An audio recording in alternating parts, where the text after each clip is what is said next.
Hello, everybody. I am so excited that this is my first Facebook Live. Please be gentle and kind to me. It's really the first time that I'm doing a Facebook Live, but I think it's so important to get all of this information out to all of you today. We did a poll, and you guys with learning pelvic floor anatomy. So today we're going to learn about the functions of the pelvic floor. We're going to learn pelvic floor anatomy. We're going to learn the functions of the pelvic floor, and we're going to learn about signs and symptoms that you should be aware of that may clue you in that something is going on with your pelvic floor. Give me 1 minute over here. Let's see what's going on here. I think we are good. Give me 1 second, everybody.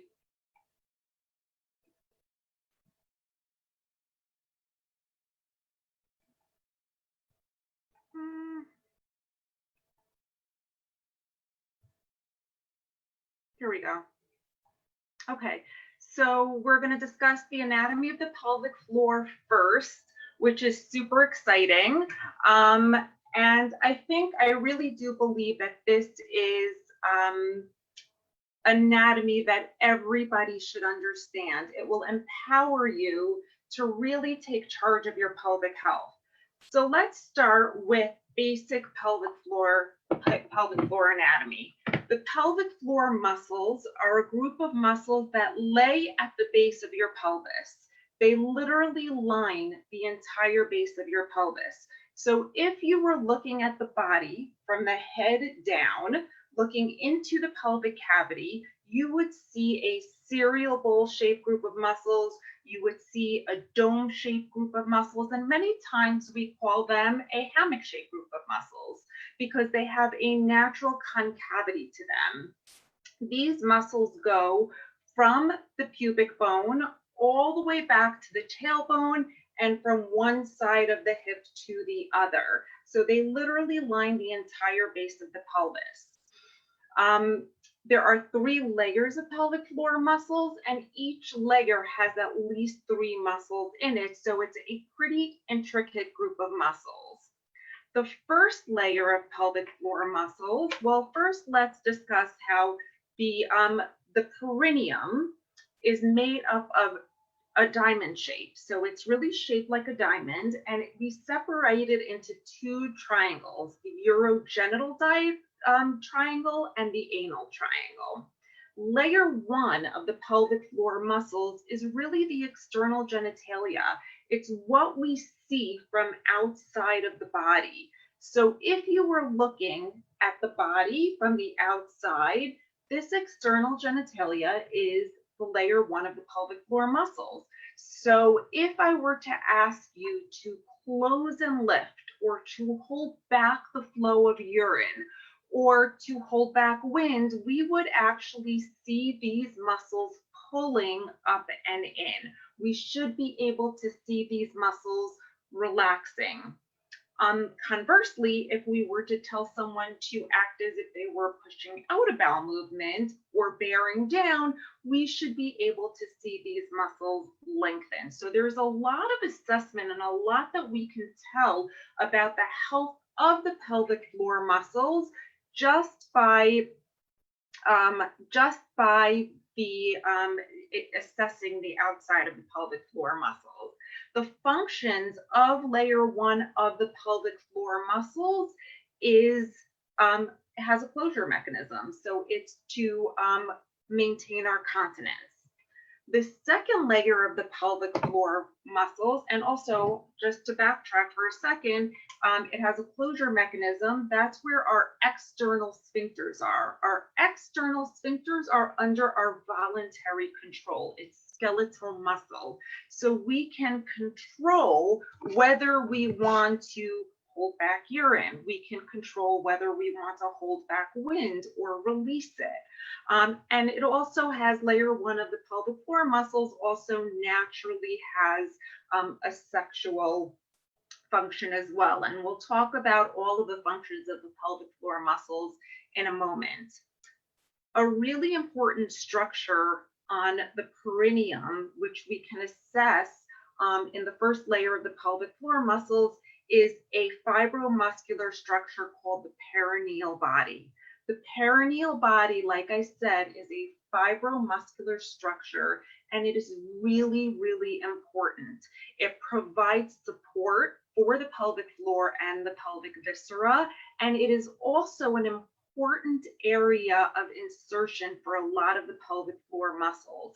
It's basically the midpoint from the vaginal opening to the external anal sphincter. It's the midpoint. It's like the super highway of the pelvic floor. And very, very often, this perineal body can become overactive and tight, which can be a source of pain or dysfunction for the pelvic floor muscles. So this is an area that we definitely want to pay attention to. The second layer of the pelvic floor muscles is called the urogenital diaphragm, and that's really where our sphincter mechanism lies. That's where our continence mechanism is. And then we have the deepest layer of our pelvic floor muscles called the levator A9. The levator A9 is given its name because it doesn't only have, it has a lift mechanism to it.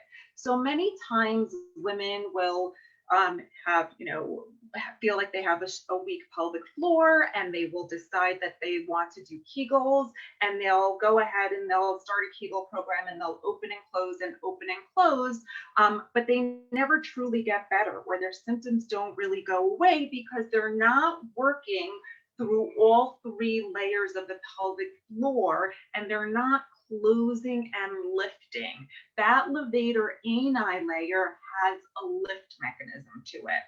This levator A9 layer is also really important because this is literally where our pelvic organs live right on top of.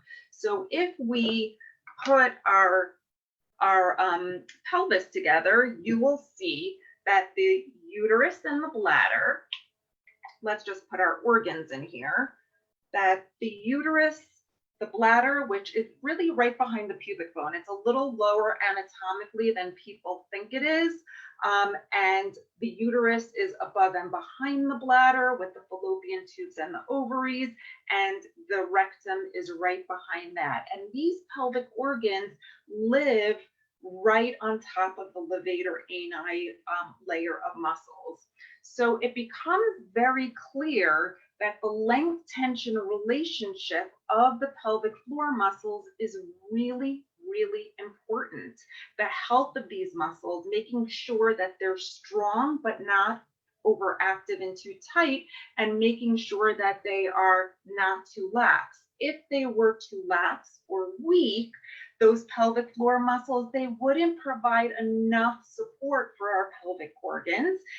And if they were too tight, they would compress the pelvic organs, not giving them enough space to live. So it's a big misconception, but in actuality, an overactive pelvic floor and a weak pelvic floor can both lead to similar symptoms, such as urinary incontinence, pressure, pain. So it's really important to get evaluated and make sure that you know where the length tension relationship of those pelvic floor muscles are. Let's talk about the functions of the pelvic floor muscles. So the functions of the pelvic floor muscles, we often call them the 5 S's. So there is a sphincteric function of the pelvic floor, which is a closure mechanism. The pelvic floor muscles ensure basically that we're not peeing and pooping all over the floor. So that is a really important function of the pelvic floor, the sphincteric component of it. Then there's a sexual component of it. The pelvic floor muscles are largely responsible for sexual appreciation. The pelvic floor muscles also play a large role in support. As we said, the pelvic organs live right on top of that levator A9 layer of the pelvic floor muscles. So we have to make sure that the pelvic floor muscles can support that pelvic viscera or the pelvic organs. And the pelvic floor muscles also have a stability component to it. It helps to support the pelvis and the deep core system. We will do another Facebook Live, I think, on the anatomy of the core, because this is another concept that I think really every single person needs to and should understand, how the pelvic floor is really part of the deep core system. So just back to the functions of the pelvic floor has a sphincteric or a closure component to it. It functions for sexual appreciation. It functions for support of our pelvic organs. It plays a big stability component, and it also has a sump pump component, a lymphatic component to it. So our pelvic floor muscles are skeletal muscle, just like any other muscle in our body. And when those muscles contract, it helps to pump the fluid back into circulation. If those muscles are not pumping efficiently, if they're too weak and they don't have good contractile ability, or they're too overactive, which we can discuss at a later date, but a tight muscle is really a weak muscle, because a muscle has to be able to contract over the length of the muscle, otherwise it won't have good contractile strength. So if you start with a muscle that's tight and is already over here, then it won't have the same power to contract. So it's important for people to understand that a tight muscle is also a weak muscle, and very often we have to work on lengthening before we strengthen the muscles. But I digress. And that's just a whole other tangent, which we could talk about at another time. But like I said, a lot of people, when they don't have good contractile ability of their pelvic floor muscles, they'll get what we call pelvic congestion, and they can actually have fluid building up in their pelvic cavity. The deepest layer of the pelvic floor muscle has a lot of very important components to it. All of the layers do, but let's take a moment to talk about the Levator A9 level layer. So the Levator A9 is made up of a few major muscles. We have the pubococcygeus. So a lot of the Levator A9 muscles, they start at the pubic bone or on the ilium, and they wrap around that external anal sphincter. So the Levator A9, one of its functions also is to reinforce the sphincter muscle. But we have the pubococcygeus that comes from the pubic bone, wraps around the external anal sphincter, and comes back around the other side. And then we have a really fascinating muscle called the puborectalis. The puborectalis is a muscle that starts at the pubic bone. It wraps around the external anal sphincter, and it comes back around the other side. The puborectalis actually kinks off the lower rectum when we're standing in order to maintain continence, so that stool doesn't collect at the lower rectum. It kinks off the lower rectum at about a 90-degree angle. And then when we sit or optimally squat in optimal defecation position or mechanics, we take the tension off that puborectalis muscle. It opens up the anorectal angle and allows the stool to be evacuated and released, which is fascinating. So that muscle, the puborectalis, very often becomes tight and overactive, and people have a hard time efficiently evacuating a stool. They feel like they have incomplete bowel movements. They have a feeling that they can't fully evacuate, and it can be very uncomfortable. And very often it's because that puborectalis is tight, and when they sit down, the puborectalis doesn't relax enough for that anorectal angle to open up optimally. We also have a muscle called the coccygeus. The coccygeus muscle attaches, as per its name, on either side of the coccyx and comes out to the side of the pelvis. This is important because the coccygeus muscle helps to pull the coccyx forward after defecation. But this is also an important muscle because a lot of times when moms come to me in the postpartum period, many of them have coccyx pain. And a lot of them think that they have a coccyx dysfunction, and very frequently this coccygeus muscle can become tight and overactive during the pushing phase of labor and delivery and can cause coccyx pain. And if we can release that coccygeus muscle, many times moms feel much, much better. I think it's also important to discuss muscles that aren't directly part of the pelvic floor, but attached to the side walls of the pelvic floor. So a lot of times people will come to me with hip pain or pelvic floor pain, groin pain, and they've been through the traditional orthopedic physical therapy route, and it really hasn't gotten them long-lasting results. And many times I will evaluate a muscle called the obturator internist. The obturator internist is on the side wall of the pelvic floor. So if you look at the pelvic floor, the obturator internist lines the side wall of the pelvic floor, and then it comes out and attaches to the greater trochanter, which is that ball of the top of the femur, that ball and socket joint, and it externally rotates the hip. Similarly, the piriformis muscle can also be accessed through palpation of the pelvic floor, and also goes from the top of the sacrum to the top of the hip, the greater trochanter.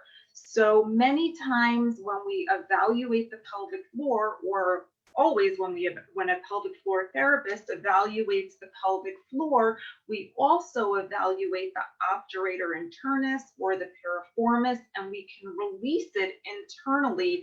And it's a much more direct release than having to go through the gluteal muscle and all the other muscles to try to release it. Sometimes I will evaluate the obturator internus internally on someone, and they'll say, oh my gosh, that's that like deep aching pain that I've had that, no one really has been able to reproduce.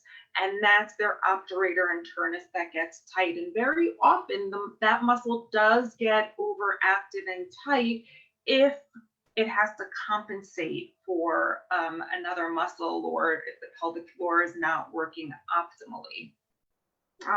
One more thing that's important to know with pelvic floor anatomy is the pudendal nerve. The pudendal nerve is the nerve that innervates the entire perineum. It comes out of the sacrum from these sacral foramina or holes at the levels of S2, S3, and S4. A really easy way to remember that, not that you have to, but it's kind of cute, so I'll just tell you, is that S2, S3, S4 keeps pee and poop off the floor.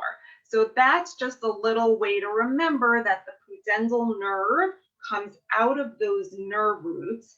It actually, the path of the pudendal nerve goes through the obturator internus.